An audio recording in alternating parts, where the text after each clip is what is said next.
friends, welcome to IIMM.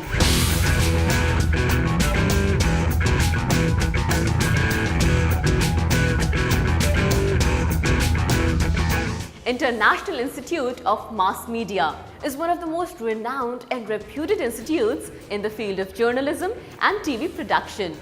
In fact, PTI has ranked IIMM amongst the top 28 institutes in India. Salient features of IIMM are: it guarantees 100% internship in premier TV channels.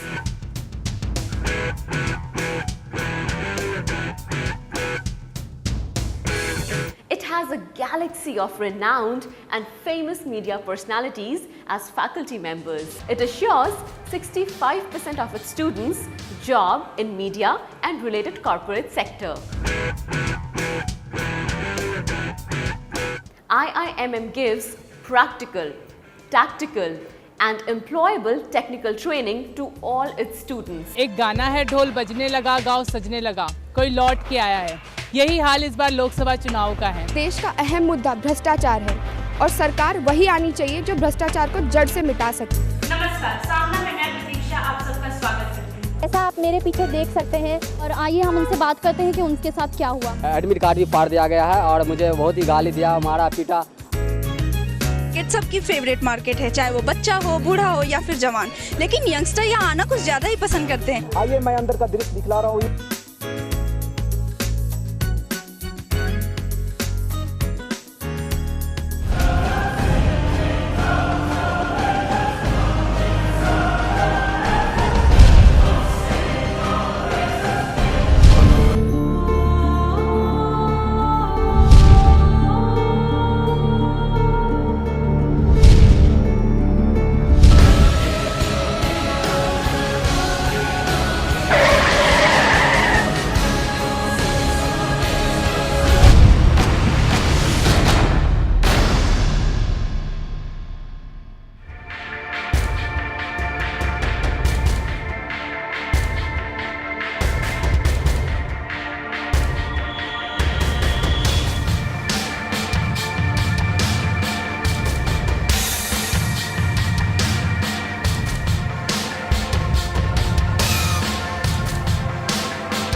बहुत अच्छी movie थी। अच्छा और वो dialogue एक चुटकी सिंदूर की कीमत तुम क्या जानो रमेश। वाह क्या डायलॉग था। Come to IIMM and feel the difference.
Prachi उठो बेटा, कॉलेज का आज पहला दिन है ना, लेट हो जाओगी। उठो प्राची।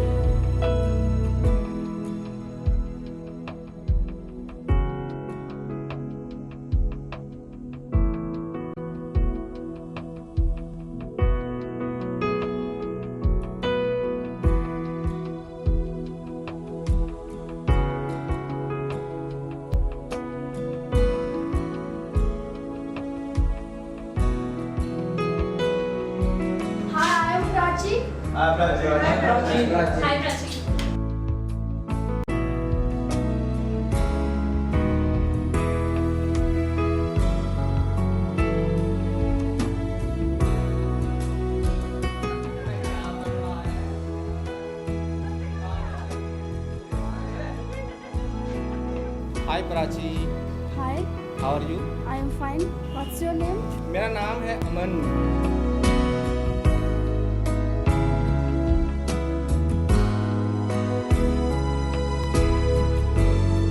यार साल ऐसा लगता है यार मुझे प्राची से लव हो गया है। यार प्यार तो हमें भी हो गया उससे। अरे यार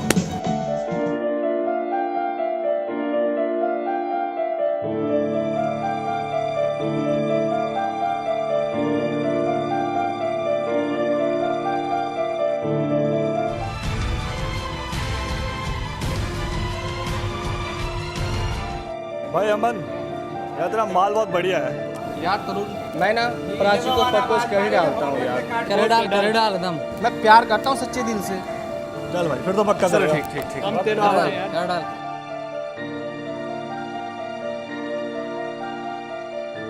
मेरा हाथ छोड़ो, मेरा हाथ छोड़ो। अरे मेरी बात तो सुनो यार। मुझे कुछ नहीं सुना, मैं तुम्हें देख रही हूँ, तुम मेरा बहुत दिन से पीछा कर रहे हो। तुम्हारी वजह से मेरा जीना हराम हो गया है। प्राची आई लव यू यार, मैं तुम्हारे बिना जिंदा नहीं रह सकता। I love you.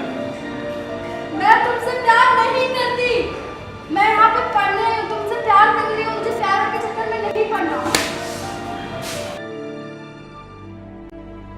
हाय टमाटर। टमाटर, तेरा मुंह क्यों लटका हुआ है? क्या हुआ?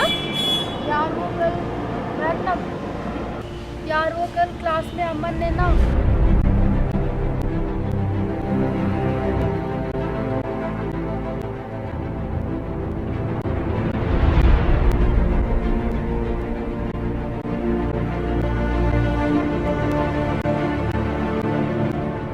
प्राची, अपने घर वालों को और कॉलेज में इन्फॉर्म कर दे, कंप्लेन कर दे, ठीक है? वरना प्रॉब्लम हो जाएगी बाद में।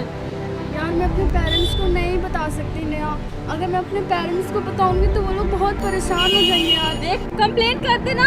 अगर तूने नहीं किया तो मैं कंप्लेन कर दूंगी, ठीक है? नेहा तू ऐसा मत कर प्लीज, तुझे मेरी दोस्ती की कसम है, ऐसा मत कर यार।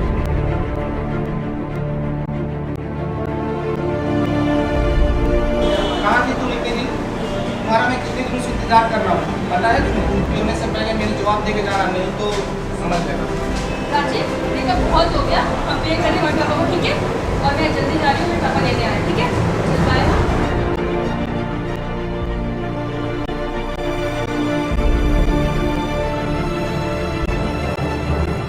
आज भी वो जवाब दे के नहीं।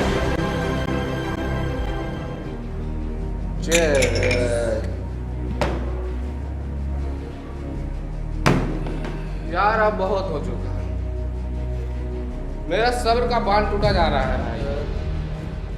वो साली मेरी नहीं तो किसी की नहीं। सही कह रहा है। यार मैं उसकी जिंदगी बर्बाद कर दूंगा। तू प्राची से प्यार करता है ना भाई, तो उसको कैसे नुकसान पहुंचा सकता है? साइको है क्या? अबे बेवकूफ, अपनी तू नैतिकता का पाठ बंद कर। बड़ा आया नैतिकता का शिक्षा देने वाला।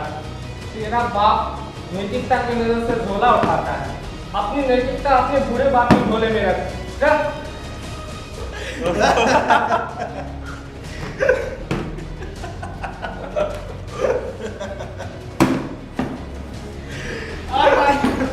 सही कहा भाई, सही कहा।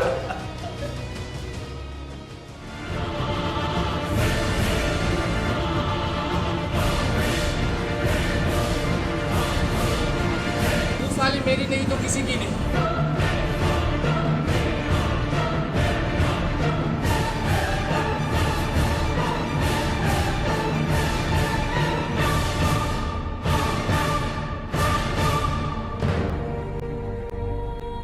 देखा आप लोगों ने, प्राची को कई मौके मिले थे विरोध करने के, पर उसने समाज और माँ बाप के डर से विरोध नहीं किया। आज हमारे देश में प्राची जैसी कई लड़कियां हैं जिन पर जुर्म होता रहता है और वो बिना विरोध किए सहती रहती हैं। आखिर मैं पूछती हूँ, कब तक हम यूँ जुर्म सहते रहेंगे?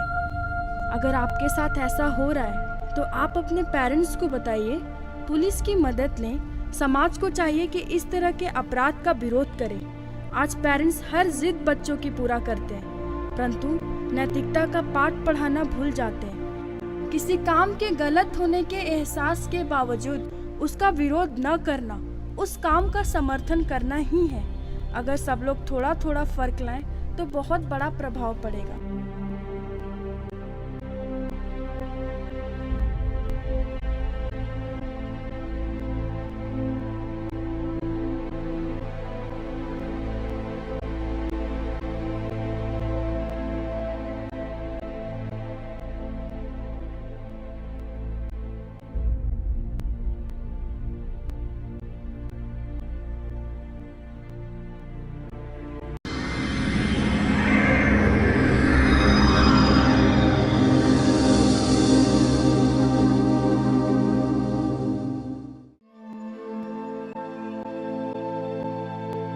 लगभग 120 करोड़ जनसंख्या वाला देश भारत, जिसकी 2/3 जनता आज भी रात में भूखी सोती है, वहीं जहां लगभग हर साल 400 टन अनाज पैदा होता है। सालों तक इस समस्या से लड़ने के बाद भारत सरकार ने अंततः 12 सितंबर 2013 को फूड सिक्योरिटी बिल पास किया, जिसका दावा है हमारे देश से इस भूखमरी को जड़ से मिटाना।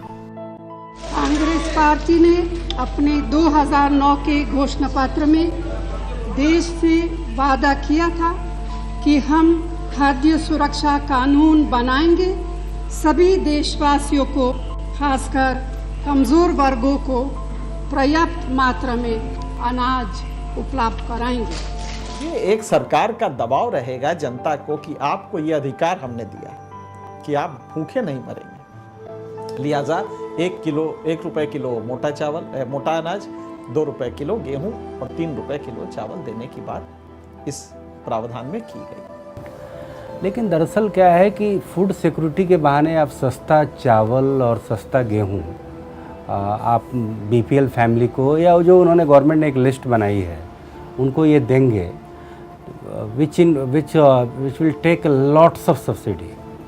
1,30,000 अभी एक रफ एस्टिमेट हुआ है, वो सब्सिडी इसमें ये करेंगे, क्योंकि गेहूं और चावल जो पैदा किया जाता है जो किसान द्वारा, it takes lots of cost. आप अगर उसका पर केजी कॉस्ट निकालेंगे तो जो बाज़ार में कीमत है उससे कम नहीं होगी, बल्कि उससे ज़्यादा ही होगी। हर साल भारत में लगभग 400 टन अनाज पैदा होता है, जिसमें केवल 60 टन अनाज के संग्रहण की व्यवस्था है और बाकी बर्बाद हो जाता है। आज आप देखें तो हमारे पास अनाज रखने की क्षमता मात्र 32 मिलियन टन की है, जबकि हमारे पास अनाज का फूड ग्रेन रिजर्व करीब 62-64 मिलियन टन है। मतलब कि 30 मिलियन टन सड़कों पे पड़ा है, रेलवे गोदाम के किनारे पड़ा हुआ है या पानी में भीग रहा है, चूहे खा रहे हैं और चूहे के नाम पे अफसर खा रहे हैं। ये हमारी प्लानिंग की कमी है, जिसकी वजह से हमने अनाज तो पैदा किया, और हमने नहीं किया, ये राज्य का कोई इसमें क्रेडिट नहीं है, ये किसानों का क्रेडिट है और इंद्र भगवान की कृपा है कि आज हमारे पास 72 मिलियन टन का फूड ग्रेन रिजर्व है, अपने आप में अद्वितीय है। अगर आप इसको चूहे को खिला के, बारिश में सड़ा के चाहते हैं कि चीज़ें बेहतर हों, तो कभी नहीं हो सकती। तो पहला काम आपको करना होगा कि आप इस अनाज को उस पेट में डालें जो पेट भूखा है। फूड सिक्योरिटी बिल इसी की हिमायत करता है। ये हम लोग को इंश्योरिटी दे रहा है कि हम लोग की जो गरीबी है वो कम हो जाएगी, हम लोग को खाने पीने के लिए अच्छे से मिलेगा, तो हम उसका अपना जो पैसा है उसको हम सही वे में यूज़ कर सकते हैं। हालांकि सरकार कानून पास कर चुकी है, लेकिन कहीं ये कानून दो धारी तलवार की तरह साबित ना हो जाए। हम सब जानते हैं कि हमारे देश के पब्लिक डिस्ट्रीब्यूशन सिस्टम अब की क्या दशा है। देखना ये है कि कितने लोगों को समय पर उनका अधिकार मिल पाता है।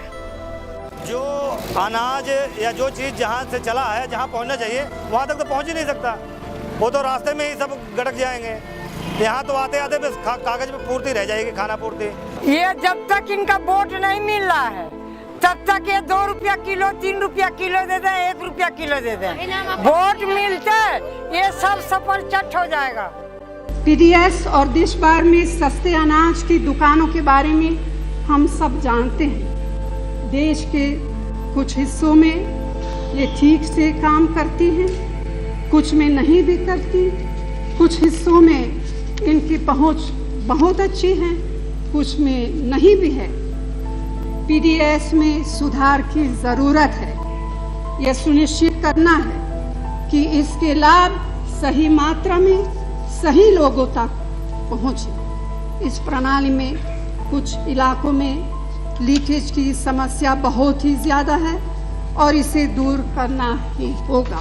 डुअल सिस्टम होगा, एक पीडीएस डीलर के पास, एक ओपन मार्केट में। और पीडीएस डीलर इतना करप्ट होता है कि उसे केवल 30 पैसे पर केजी अनाज में कमीशन मिलता है और वो 1 रुपये केजी जो है जाके ब्राइब देता है अपने फूड इंस्पेक्टर को। कैसे देता है?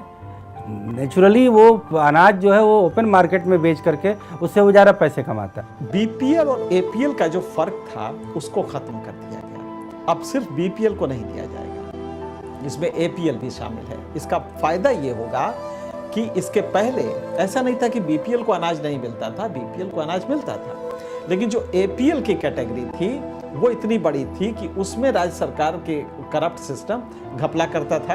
एपीएल को अनाज नहीं देता था, एपीएल वाले जानते भी नहीं थे, वो आते भी नहीं थे और वो अनाज चोर बाजारी के रास्ते से बिक जाता था। हमें सुनिश्चित करना होगा कि सभी राज्यों में पीडीएस सही ढंग से लागू हो और यही वजह है कि इस बिल में पीडीएस प्रणाली में महत्वपूर्ण सुधारों का प्रावधान शामिल किया गया। ये जो लाई है सरकार कानून, तो ये लोगों के हित में है। ये इनेबल करता है हर इंडिविजुअल को कि आप भूखे नहीं मरेंगे। वो जाके कोर्ट में जा सकता है कि साहब देखिए सरकार हमें खाने को नहीं दे रही है। इसका इम्प्लीमेंटेशन अगर सही हो तो शायद ये देश के लिए एक गरीबी उन्मूलन में एक टर्निंग पॉइंट होगा। मेरे ख्याल से गरीब नहीं रहेगा अगर इसको कायदे से इम्प्लीमेंट कर ली जाए। भूख से लोगों का मरना, उसको बचाने के लिए जो सरकार ने काम किया, ये एक सकारात्मक सोच है। हर परिवार को, जिसमें बच्चा बूढ़ा एक परिवार बनता है, उसको भोजन मिले, ये जरूरी है।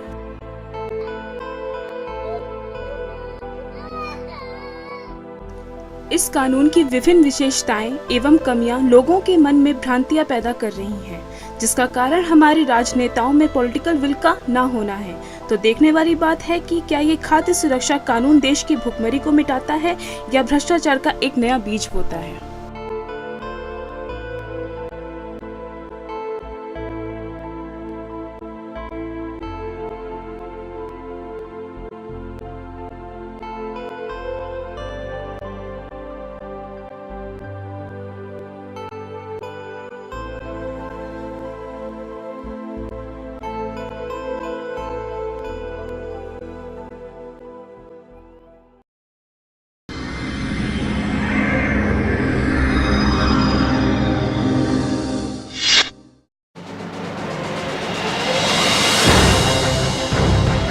इलेक्शन का दौर नेताओं के दौर है। भ्रष्टाचार का मुद्दा हो या महंगाई की बात, नेताओं के वादे अनेक पर सरकार एक। नेता भले ही अपने अपने तरीके से जनता को लुभाने का प्रयास करें, लेकिन ये पब्लिक है, सब जानती है। आइए दिखाते हैं आपको क्या है जनता की राय इस लोकसभा चुनाव में। हमारी राय है कि मोदी को आना चाहिए।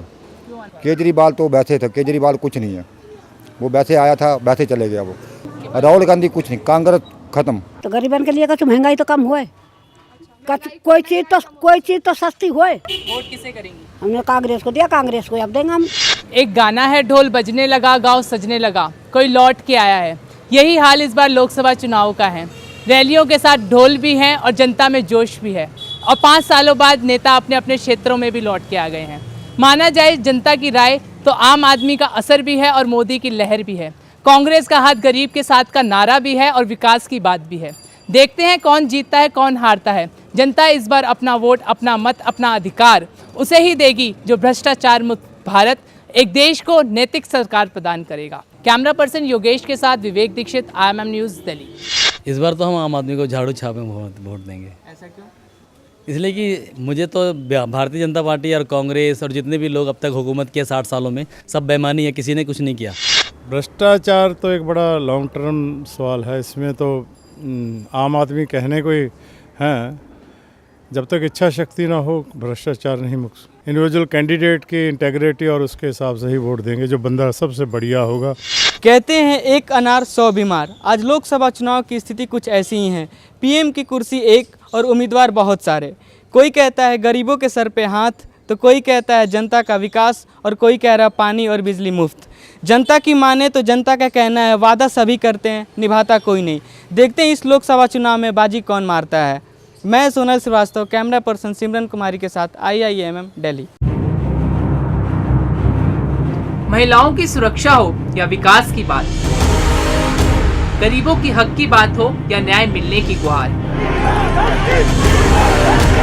जनता को चाहिए वो नेता जो करे उनके सपने साकार। जो हम स्टूडेंट्स जो बाहर से आते हैं उनको ज़्यादा प्रॉब्लम होती है, because we are staying in hostel. तो हमें जो कॉलोनी के बॉयज़ होते हैं तो वो ज़्यादा लीनियंटली लेते हैं कि इनके पेरेंट्स नहीं रह रहे इनके साथ। तो लोकल लेवल पे भी सिक्योरिटी बढ़ानी चाहिए। महिला पुलिस को भी बढ़ाना चाहिए। ज़्यादा देखने में जेंट्स पुलिस ही मिलते हैं, जिनके पास हम ज़्यादा कन्वीनियंटली नहीं जा पाते हैं, हमें शाय फील होता है। मोदी केजरीवाल वाले सही है, हमारा वही सही है। हमारा साथ दिया उसने, सारा हमारा साथ भी दिया उसने। वही ऑटो में हमारे साथ किया उसने, सब कुछ कम करवाया उसने। अभी हमने एक महिला और ऑटो चालक से बात करी, जिनका ये कहना है कि आम आदमी पार्टी को भारी बहुमत से जीतकर सरकार चलानी चाहिए, और तस्वीर की दूसरी तरफ ही हर जगह मोदी की लहर है। तो आने वाले समय में देखते ये है कि सरकार कौन बनाता है और गद्दी में कौन बैठता है। मैं कैमरा पर्सन नीलेश राज के साथ सिमरन कुमारी, IMM न्यूज़ दिल्ली। मोदी की सरकार बनेगी। आदमी केजरीवाल को तो वैसे थप्पड़ पड़ रहे हैं। देखो हरियाणा में मारा किसी ने, जूता मारा किसी ने, उधर बिहार में मारा, यूपी में। अरविंद केजरीवाल तो एक पैसे का आदमी नहीं है। हम तो वही ये नरेंद्र मोदी को ध्यान में रख के उसको वोटिंग देंगे। जनता में एक बार फिर वोट डालने का जोश है। कोई चाहता है कि भ्रष्टाचार मुक्त भारत मिले, तो कोई चाहता है कि शिक्षा युक्त देश मिले। कोई चाहता है कि महंगाई कम हो, तो कोई चाहता है कि देश का विकास उत्तम हो। देखते हैं कौन सी पार्टी जनता की इन सारी उम्मीदों पर खरी उतरती है। आने वाले सरकार से जो है मेरे यहाँ जो चाहिए वो चीज़ पूरा करेगा झुग्गी वाले के लिए, तब कोई भी बने प्रधानमंत्री उसे मतलब नहीं है। मोदी बने या कोई भी बने उसे मतलब नहीं, जो बढ़िया काम करेगा उसको वोट करेंगे। आज प्रधानमंत्री पद के उम्मीदवार चाहे कितने भी वादों की झड़ी लगा दे, लेकिन जनता सिर्फ भ्रष्टाचार और महंगाई मुक्त भारत चाहती है। देखते हैं कि वो एक प्रधानमंत्री पद के रूप में किसे देखना चाहते हैं। इस बात का खुलासा सिर्फ 16 मई को हो पाएगा। कैमरामैन योगेश शर्मा के साथ मैं नीलेश राज, IIM news Delhi. I don't think there is going to be any clear majority for any party. Kejriwal was a good candidate, but now he doesn't look like. Congress is a corrupt. Modi, he's moreover like he only promotes Hinduism, and India is not just a Hindu state. We're having a lot of other cultures as well. So we need to have a fourth party now. In our coming election 2014, the voters of our country are not willing to give vote to any of the party. The BJP and Congress party they considered as a corruption, and Arvind Kejriwal has got the chance to rule our country, but he failed and he resigned because he couldn't pass the Lokpal bill. They said that they are going to give vote to the forthcoming party, but it doesn't exist till now. I'm Lamganvi Thokchom with Yogesh Sharma, IIMM. मेरे ख्याल में तो BJP इस समय power में आनी चाहिए, क्योंकि वो एक्सपीरियंस होल्डर है। आप जो है वो अभी नए हैं, उनको टाइम लगेगा। कांग्रेस को 15 साल से झेल रहे हैं, तो थोड़ा सा बदलाव चाहते हैं लोग। बात ऐसा वोट देने का कोई फ़ायदा नहीं, क्योंकि देश को चाहने वाला कोई ऐसा इंसान नहीं। तीनों पार्टी में से कोई किसी का भरोसा नहीं है। बाकी इस बगैर जो पार्टी चल रही है ना, पलटा किसी का पता नहीं कब ऊपर आ जाए। लोगों से बात करके ये पता चला कि देश का अहम मुद्दा भ्रष्टाचार है, और सरकार वही आनी चाहिए जो भ्रष्टाचार को जड़ से मिटा सके। कैमरामैन नीलेश के साथ मैं अंजलि, IIMM न्यू दिल्ली। सरकारें आएंगी जाएंगी, पर इस बार बनेगी उन्हीं की सरकार जो सुनेंगे जनता की आवाज।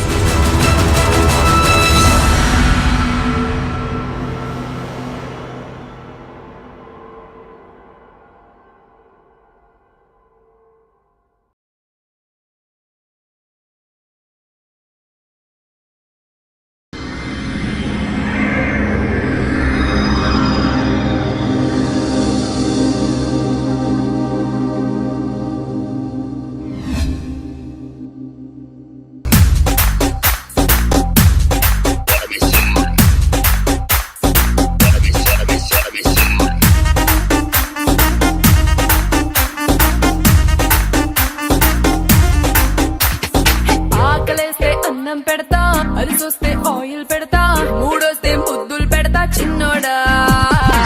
पनाश 2013 में आगमन पर आप सभी का हार्दिक अभिनंदन करती हूँ। नैना बोले रे करारे चटखा रे, कभी हमारी गली में आके जा रे, खाई जो बन के जब हिचको रे, जरा तू भी तो नजर दौड़ा रे। हाय हाय हाय हाय हाय हाय। What is panache? Let me brief you. What is actually panache? मेरे को हमेशा से डांस में बहुत ज़्यादा इंटरेस्ट था और यहाँ पे आके मेन एक्सपोजर मिला। पहले मैं नॉर्मल बॉलीवुड टाइप और disc type party type dance करती थी, बट यहाँ पे आके मैंने हिप हॉप सीखा, माइकल सीखा। नौजवानों बात मानो, कभी किसी से न प्यार करना। नौजवानों बात मानो।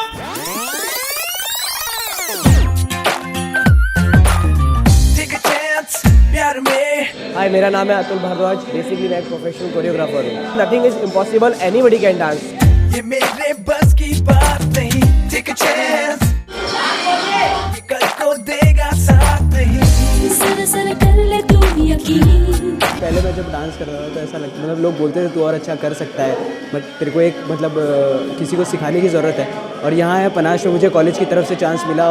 थैंक यू बोलूँगा अपने डायरेक्टर सुभाष सर को।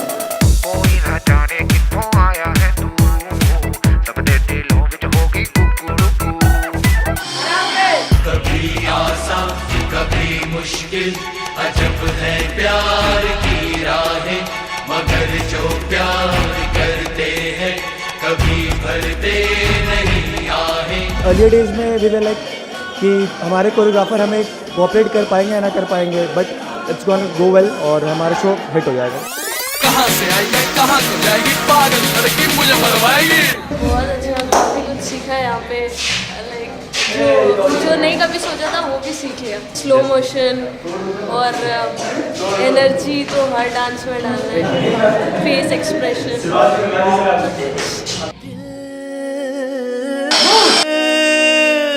ये नहीं हो रहा, ये दिल, ये दिल। शुरुआत में जब हमने डांस मतलब शुरू किया था तब तो ऐसा काफ़ी मेस्डअप हो गया था और लग रहा था पता नहीं सीख पाएंगे नहीं सीख पाएंगे, लेकिन एट दी एंड इस स्टेज पे अब लग रहा है जैसे सब कुछ आना शुरू हो गया है।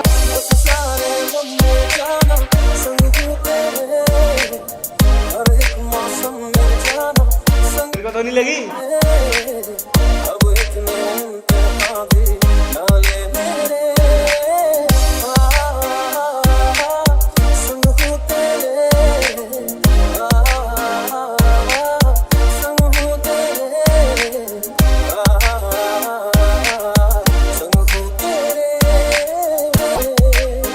फर्स्ट डे से जब हमारे ऑडिशन हुए थे तो बहुत सारे लोग आए, ऑडिशन दिए। कई बार लोग डांस करते करते गिर भी गए, पर सर ने तभी उन्हें बोला कि आपको प्रैक्टिस करो तो आपसे हो जाएगा। मैं भी उनमें से एक था, मुझसे भी ऐसी प्रैक्टिस करवाई गई, तो मैं धीरे धीरे अब मैं लीड पे आ गया हूँ।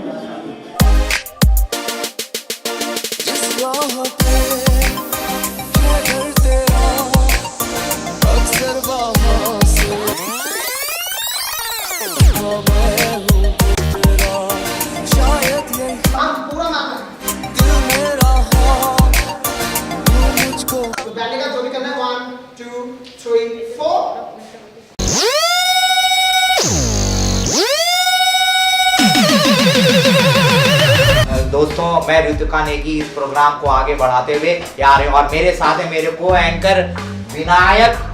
बोलो यार, ये विनायक खलनायक कहाँ से हो गया? ये तो प्रोग्राम ही छोड़ के चला गया। देखिए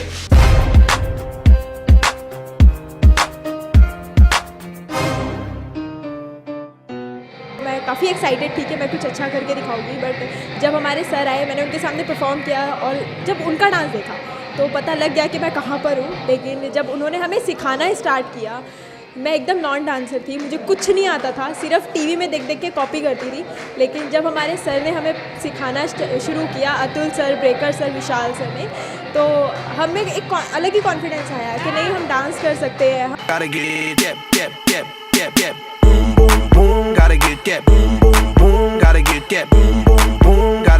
कहेंगे कि डांस कुछ मुश्किल नहीं है, डांस हर कोई कर सकता है और डांस के लिए सिर्फ पैशन होना चाहिए, मेहनत होनी चाहिए।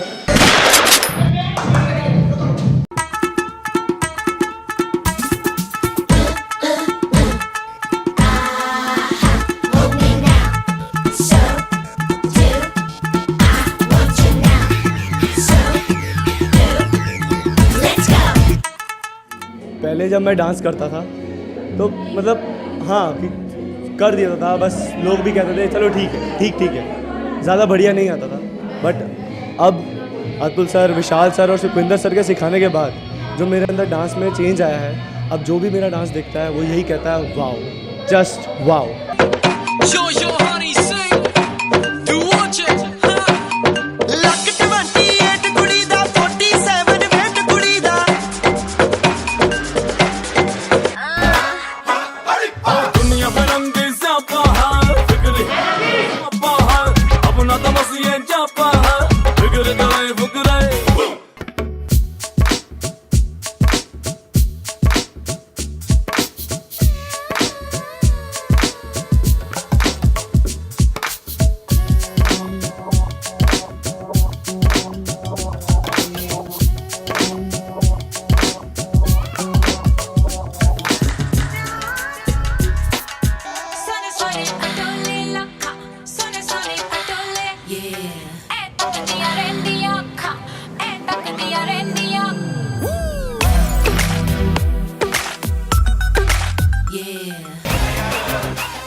So with a big round of applause, ladies and gentlemen.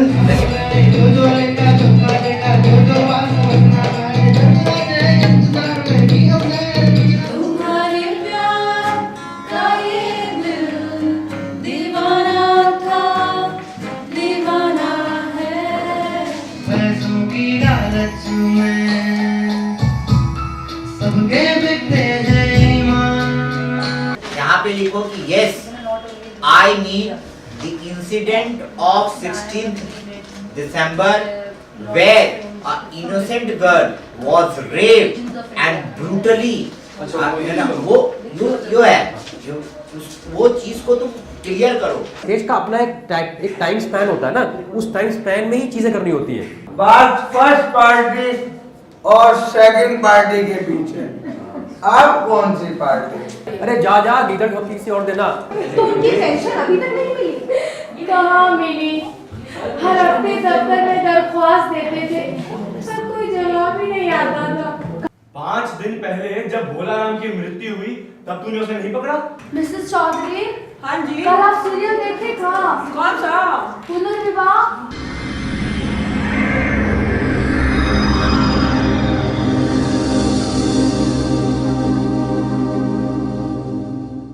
आज देश को क्यों नारी सशक्तिकरण की जरूरत पड़ रही है? क्यों नारी को नारी की रक्षा के लिए खुद ही पहल करनी पड़ती है? क्या माँ बाप ने लड़कियों को खुद ही कमजोर बना दिया है या मानसिकता ने लड़कों को हैवान बना दिया है? चकाचौंध में खोई राजधानी दिल्ली में साउथेक्स के बस स्टैंड पर जो हुआ उसे महज एक पागलपन ही कहा जाएगा।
अगर दर्द बोल पाता तो शायद आप भी समझ जाते, मगर दर्द बोलता नहीं, खामोश रहता।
राधा कहाँ से सीखा? वो जो पुष्पा है ना, जो पाठशाला जाती है। मेरी राधा। शिक्षा कभी व्यर्थ नहीं जाती। बिटिया की शिक्षा हो हर घर की इच्छा।